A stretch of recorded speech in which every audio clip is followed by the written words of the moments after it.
সরকারি কর্মীদের বদলির ক্ষেত্রে বেশ কিছু নির্দেশিকা জারি করেছে নবান্ন।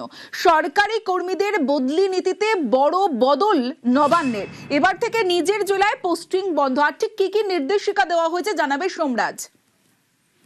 দেখো, রাজ্য সরকারের বদলি নীতি নিয়ে গতকালই গুরুত্বপূর্ণ নির্দেশিকা জারি করা হয়েছে নবান্নের তরফে, এবং সেখানে স্পষ্ট করে বলা হয়েছে যে নিজের যে বাড়ির যে জেলা, সেই বাড়ির জেলাতে কোনোভাবেই পোস্টিং দেওয়া হবে না সাধারণভাবে।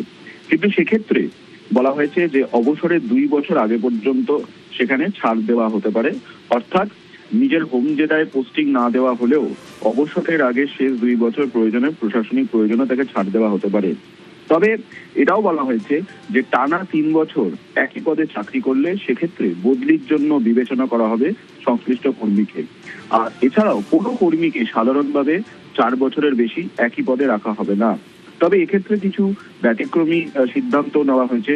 বিশেষ করে অর্থ দপ্তরের অধীনে যে বিভিন্ন দপ্তর রয়েছে, বিভিন্ন সংস্থা রয়েছে, বা শুধু তাই নয়, বিভিন্ন গুরুত্বপূর্ণ পদে যারা দায়িত্বে রয়েছেন তাদের সেক্ষেত্রে 2 বছর পর বদলি করা হতে পারে। বিশেষ করে কর সংগ্রহ বা রাজস্ব আদায়ের মতো গুরুত্বপূর্ণ বিভাগগুলিতে যে সমস্ত অফিসাররা দায়িত্বে থাকবেন তাদের 2 বছর পর বদলি, এবং সর্বোচ্চ 3 বছর একই দায়িত্বে তারা থাকতে পারবেন।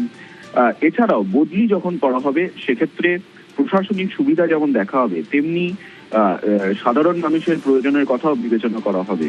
তবে এই নিয়মের শিথিলতাও রাজ্য সরকার আনতে পারে। অর্থাৎ দীর্ঘদিন বাদে রাজ্যের প্রশাসনিক ক্ষেত্রে প্রশাসনিক সুবিধার জন্য এই বদলি নীতিতে বড়সড় পরিবর্তন আনা হয়েছে। ইতিমধ্যেই নবান্নের তরফে নির্দেশিকা জারি করা হয়েছে।